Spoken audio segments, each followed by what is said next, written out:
Good morning all of you. इस वाले video में आप लोग को सब्जेक्ट मैथ क्लास 9th का टॉपिक है आपका चैप्टर करने का मतलब है ट्रायंगल्स त्रिभुज। और इस त्रिभुज में एक्सरसाइज 7.3 का क्वेश्चन नंबर आपका पहला है। पहला क्वेश्चन ये कहता है,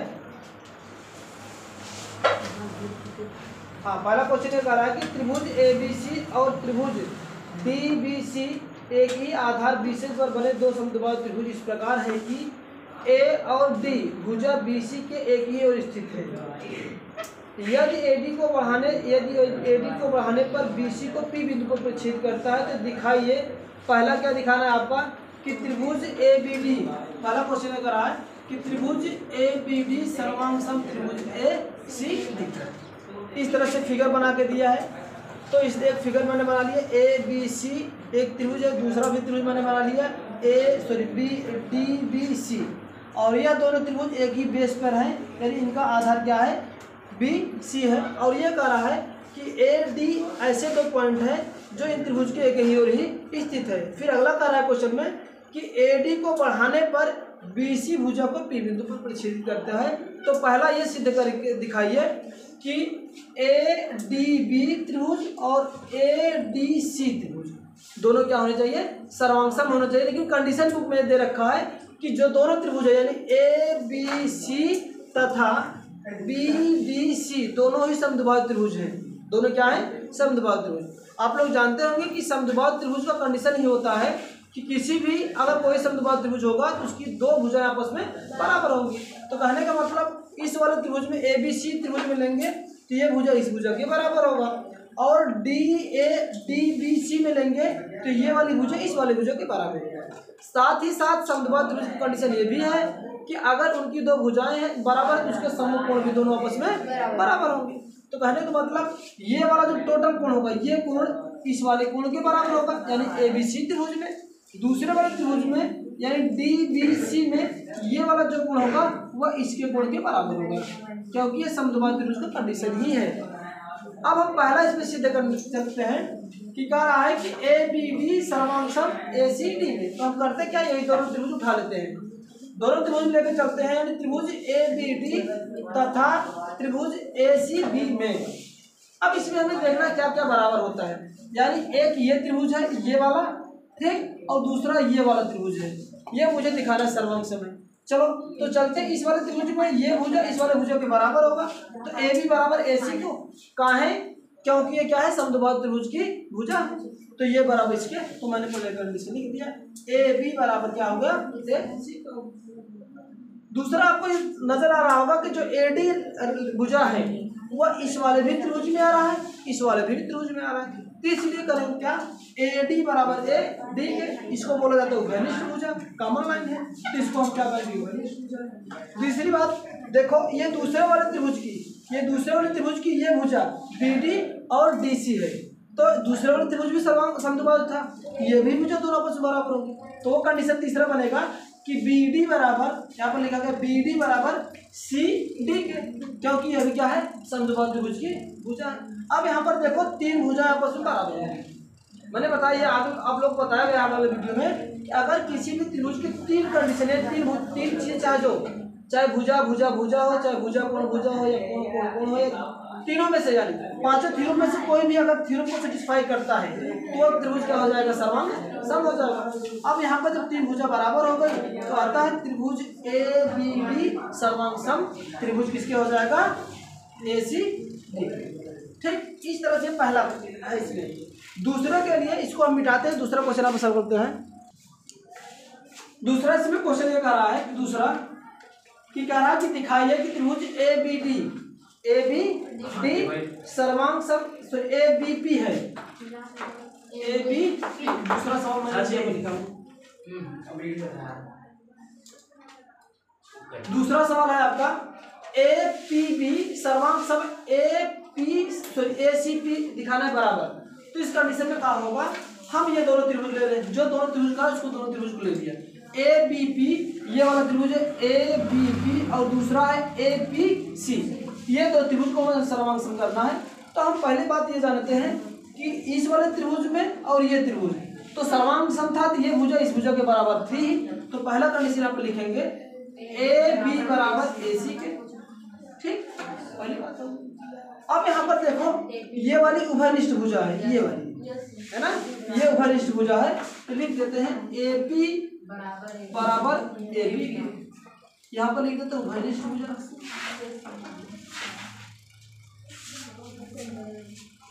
अब एक ठो में कोई और चीज दिखाना, देखो एक ठो क्या दिखाना है, हम ये कोण दिखा दे रहे हैं, ये कोण इस कोण के बराबर हो जाए। क्यों होगा? क्योंकि अभी मैं जस्ट इसके पहले सिद्ध किया कि ये त्रिभुज इस त्रिभुज के बराबर हुआ था, तो जब ये दोनों सर्वांग सम थे तो इसके प्रत्येक भुजा के बराबर होगा और प्रत्येक कोण उसके कोण के बराबर, यानी ये भुजा इस भुजा के बराबर, ये भुजा इस भुजा के बराबर, ये भुजा खुद ही के बराबर हो जाएगा। तो ये वाला कोण जो बना, ये कोण इस कोण के बराबर होता और ये कोण इस कोण के बराबर, क्योंकि सर्वांग सम में कंडीशन है कि जब सर्वांग सम हो जाएगा तो हर कोण दूसरे वाले त्रिभुज के संगत कोण के बराबर में लगता है। इसका संगत कोण ये है, इसका संगत कोण ये है, तो ये इसके बराबर होगा और ये इसके बराबर होगा। तो वही मैं एक कोण यहाँ पर लिख देता हूँ, कोण बी ए पी, है ना, क्योंकि इस बार ये त्रिभुज लिया जा रहा है ना, तो होगा क्या, कोण बी ए पी बराबर कोण पी ए सी कर लो, पी ए सी कहाँ से लिखोगे, यहाँ से लिखोगे फर्स्ट प्रमेय से, यानी समीकरण पहला से, जो मैंने अभी पहला सिद्ध किया था। ठीक, ये हो गया। अब देखो इसमें दो भुजा एक ठो कोण बराबर हो गया, तो त्रिभुज सर्वांग सम होगा। अब आगे लिखा क्या आता है, त्रिभुज ए बी पी सर्वांग सम त्रिभुज ए सी पी। कैसे तो हुआ, भुजा कोण भुजा थ्योरम से। ठीक, दूसरा वे करा था, प्रूफ हो गया।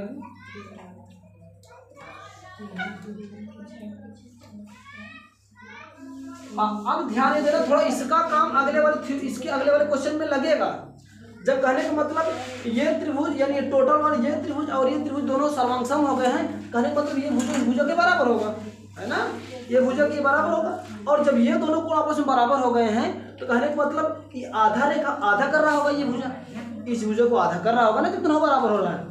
तो ये जब ये दोनों कोण को ये बराबर हो रहा है दोनों कोण, तो कहने का मतलब एपी जो रेखा है वह कोण ए को दो बराबर भागों में बांट रही है और यहाँ पर आगे बढ़ रही है, इसको भी दो बराबर भागों में बांट रही है। तो कहने का मतलब किसी शीर्ष से किसी भुजा पर डाला गया जो रेखा खींची होती है, अगर उस रेखा को दो बराबर बांटती है और उस कोण को दो बराबर भागों में बांटती है, कहने का मतलब ये जो रेखा होगी इस रेखा पर लंब होगी।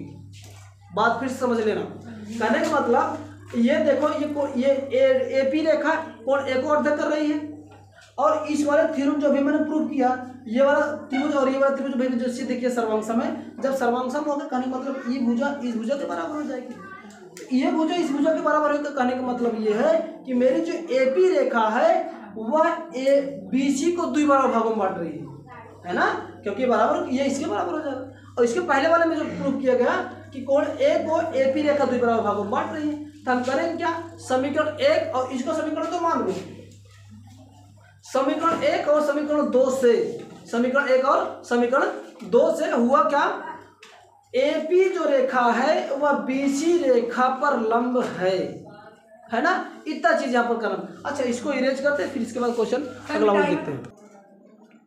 हाँ, क्वेश्चन तीसरा इसका कह रहा है कि एपी कोण ए और डी को समद्विभाजित करता है, ये मुझे प्रूव करना है। मैंने एक समीकरण पहले से प्रूव किया था, पहले समीकरण को जब मैंने सॉल्व किया था कि ये त्रिभुज इस त्रिभुज का सर्वांग सम था, तो कहने का मतलब ये भुजा इस भुजा के बराबर होगा, यानी समद्विभाजित होगा। ये जब बराबर है, कहने का मतलब ये एडी जो भुजा है, एडी भुजा जो है कि इसको दो बराबर भागों में बांटेगी, यानी कोण ए को एडी रेखा दो बराबर भागों में बांटेगी। काहे कि जब ये दोनों त्रिभुज सर्वांग सम किए थे तो ये जो रेखा थी इसको दो बराबर भागों में बांटेगी। पहला ये तो हो गया। दूसरा मुझे दिखाना है कि कोण बी डी सी को ये डी पी रेखा दो बराबर भागों में बांटेगी। हम करते क्या है, समीकरण एक में ये मुझे मिला था कि कोण हमें मिला क्या था कि कोण बी ए डी यानी बी ए डी और दूसरा क्या मिला था हमारा डी ए सी, दोनों आपस में बराबर हुए। क्यों? क्योंकि दोनों त्रिभुज सर्वांग सम थे। दूसरा ये भी इसके बराबर होता, ये कोण इसके कोण के बराबर होता, तो मैंने यहाँ पर लिखा कोण बी डी ए बराबर कोण सी डी ए। अब हम सी डी ए से यहाँ से वैल्यू निकालते हैं, इसकी वैल्यू। अगर हम कहें कि एक, क्योंकि मुझे ये और ये कोण की वैल्यू निकालना है, तो हम जानते हैं एक रेखा पर कितने अंश का कोण बनता है, 180 अंश का। तो दोनों त्रिभुजों का योग यानी दोनों कोणों का योगफल कितना होना चाहिए, 180। दोनों कोणों का योगफल कितना होना चाहिए, 180। तो वही आपको पहले के लिए आप यहाँ पर लागू किए हैं। देखो कोण BDA धन कोण BDP, ये वाला कोण यानी BDA धन BDP बराबर कितने होगा, 180 का हो जाएगा। अगर मुझे, क्योंकि मुझे ये दोनों कोण बराबर, तो इसको कोण की वैल्यू निकाल लेता हूँ BDA की। तो यहाँ से BDA की वैल्यू निकाली, कोण BDA बराबर क्या हो जाएगा, इधर रिप्लेस करेंगे 180 माइनस का कोण BDP हो जाएगा। इसको क्वेश्चन फर्स्ट यानी ए बना लेते हैं। अब इसके बाद इस बार इस साइड से लेते हैं, यानी ये कोण में ये कोण धन ये कोण का योगफल 180 का होगा। तो यहाँ पर होगा कोण CDA धन कोण CDP, यानी ये कोण धन ये कोण बराबर कितने का, 180 का। अब इसको, इसकी वैल्यू हमें निकालना है, इसको पता ही बराबर, इसको रिप्लेस कर देते हैं। तो कोण CAD बराबर 180 माइनस कोण का CDP क्या हो जाएगा। इसको क्वेश्चन बी बना लिए। अब लिखेंगे क्या, समीकरण A और B से मिले क्या हमारा, क्योंकि ये और ये दोनों आपस में क्या है, बराबर है। कहाँ से, यहाँ से समीकरण पहले से निकाले थे, तो दोनों को बराबर कर दो। तो क्या होगा 180, यानी इसकी वैल्यू 180 माइनस कोण BDP है और इसकी वैल्यू क्या है, 180 माइनस का CDP है। तो 180 और 180 कैंसिल आउट हो जाएगा, बचे क्या, माइनस कोण BDP बचेगा माइनस कोण CDP बचेगा। तो माइनस माइनस भी प्लस हो जाएगा, तो आ जाएगा कोण BDP बराबर कोण CDP के, यानी ये कोण और ये कोण आपस में बराबर है। जब आपस में बराबर है तो सीधी सी बात है अतः, या इसलिए कोण BDP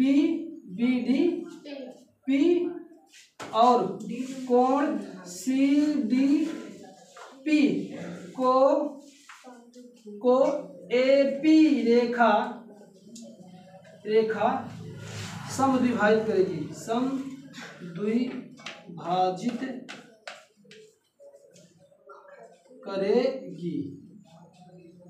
अच्छा ये होगा समद्विभाजित करेगी। दूसरा भी ऐसा होगा इस कोण के लिए, पहले वाले, क्योंकि दोनों को पूछ रहा था समद्विभाजित करेगा।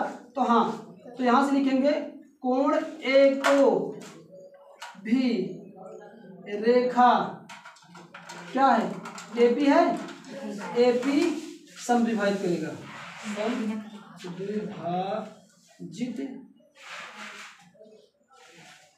करे या करती है, समद्विभाजित करती।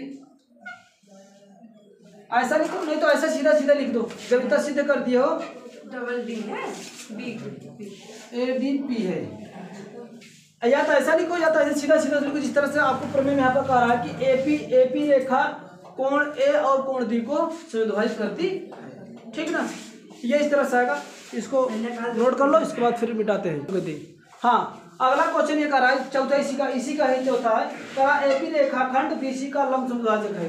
कह रहा कि ये जो रेखा है इसका लंब समद्विभाजक है। जब ये इसके बराबर हो गया है और ये कोण दोनों को अर्धक कर रहा है, ये रेखा इस कोण को ये रेखा अर्धक कर रही है, तो अतः इसीलिए AP जो रेखा होगी, AP जो रेखा होगी AB का लंब समद्विभाजक होगी। क्या होगी, लंब समद्विभाजक है। इतना आपको लिखना है और इसमें कुछ करना होगा है, ठीक।